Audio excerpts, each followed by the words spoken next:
a year, free. Window blankets keep the heat in at night.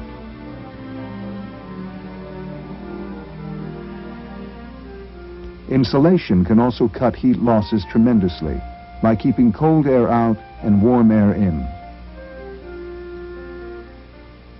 The sun's free energy can even be used to cool living and working spaces in the summer. Solar chimneys pull cool air from under the building and circulate it through the rooms. Other non-polluting energy sources, such as solar hot water and space heating panels, and solar photovoltaic cells and windmills to generate electricity, can certainly provide the basis for a non-polluting energy future.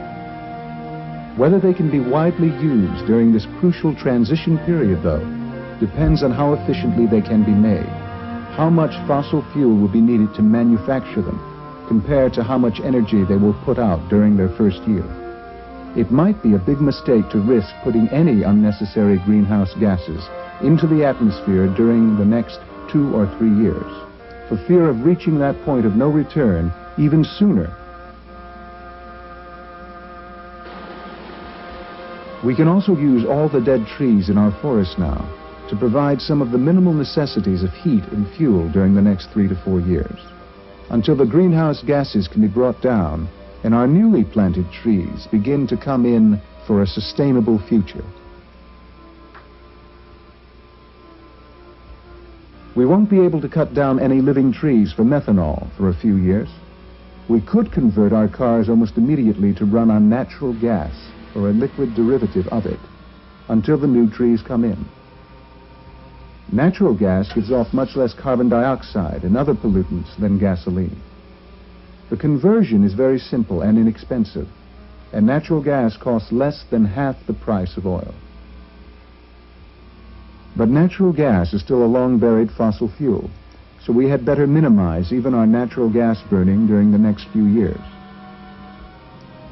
In other words, if we really want to survive, perhaps it's time for us to take a 2 or 3 year vacation from our energy-guzzling round of life, until we see which way the wind is blowing. The work of remineralizing the soil, planting trees, and providing for the necessities of life can be shared by all of us, which will leave us all a lot of free time to take a good look at the world and maybe find out a little more about who we are and what we're doing here anyway. This most urgent of crises might turn out to be the best thing we could have hoped for.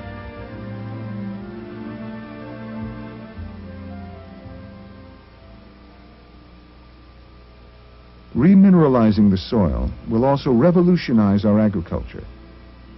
After 10,000 years of erosion and leaching since the last ice age, agricultural soils have also become severely demineralized. Crop yields are greatly reduced from what they could be. John Hamaker estimates that we can grow several times as much food on remineralized soil than we can grow now. And all of it much better, more nourishing than the food we now grow with chemicals. The high cost of chemicals is bankrupting many farmers now and helping to destroy the family farm.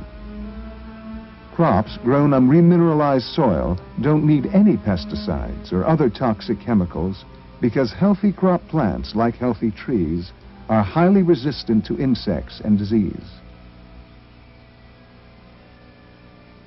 Don Weaver grew enormous heads of organic lettuce like this one in his backyard garden on soil he remineralized himself.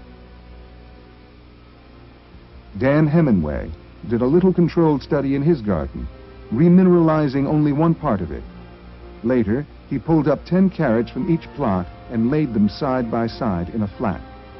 The remineralized carrots are several times as big. Perry Spiller, president of the Soil Association of New Zealand, suggested to his daughter Jean Marie that she do something on remineralization for her high school science project. The plants fertilized only with rock dust were 4 to 5 times bigger than the control plants. Larry Ephron added some gravel dust to 2 out of 3 flats of collard greens seedlings and got these visible results after only a few weeks. The Australian Mineral Fertilizer Company has been producing finely ground rock dusts for use in agriculture for many years now. The minerals have made a big difference to the health of the stock. And when we're bringing the sheep in, we'd have sheep that would fall over. We'd have to bring the ute behind and pick up stragglers. But this year it's totally different.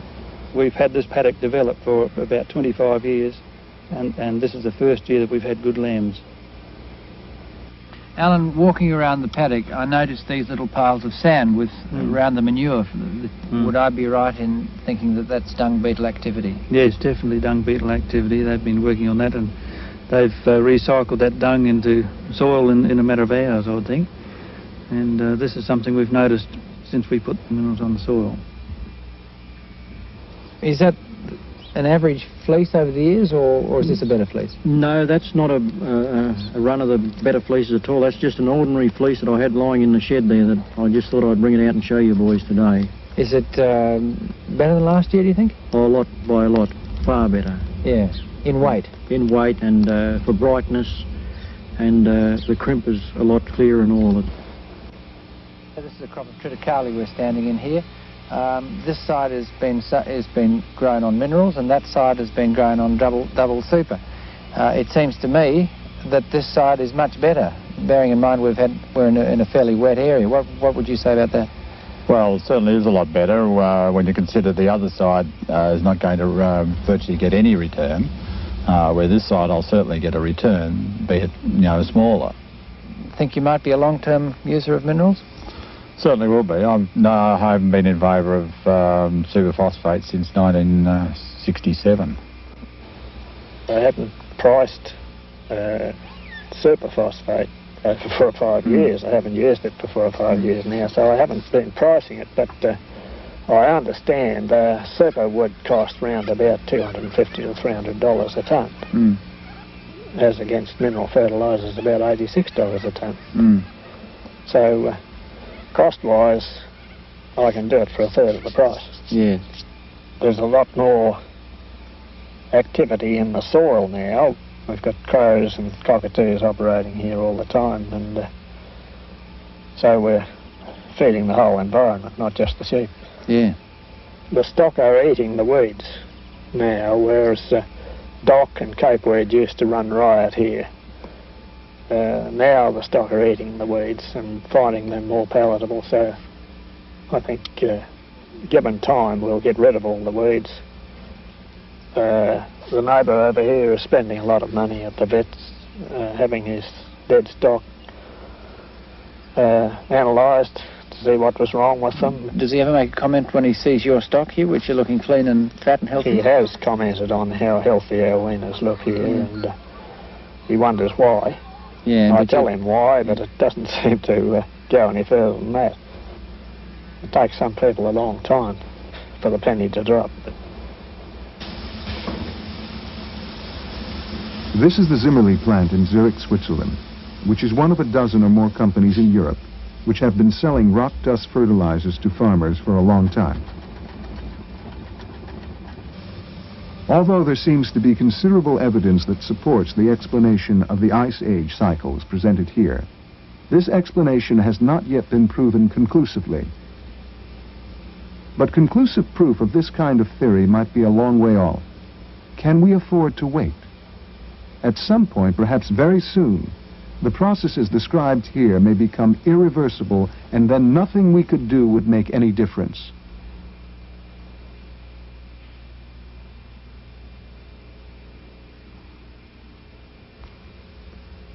Even if we were to begin tomorrow to do everything that needs to be done, however, and are ultimately successful in stopping the next ice age, the climate might still be increasingly severe for the next few years, until some of the excess carbon dioxide can be taken out of the atmosphere and the greenhouse effect begins to subside. So we also need to begin stockpiling food, especially staple foods like grains and legumes, to get us through the next few years safely. The only way we can quickly build up worldwide food reserves enough is by remineralizing farm soils, which will bring much higher yields within a year or two. It will help if we stop feeding so much of our grains to cattle and other animals, and reduce our meat eating for a while.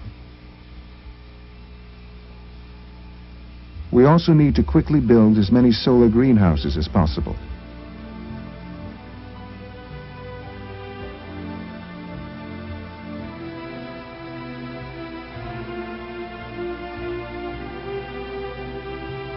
And use protective plastic coverings wherever they are needed to give our food crops additional protection against summer freezes, high winds, and hail.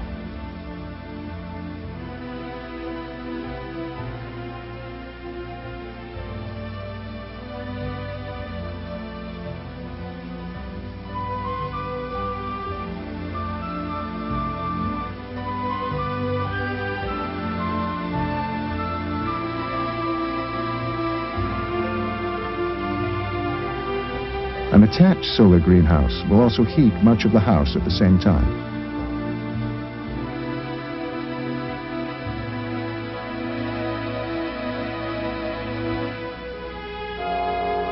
But if we do not turn things around in time, we are not likely to have enough greenhouses or enough irrigation water for most of us to survive.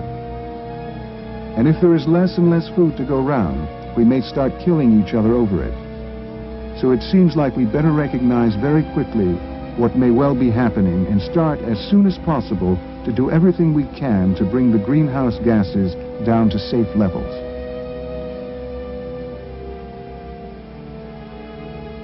Some people will say things like, if the ice age is coming, we shouldn't try to stop it.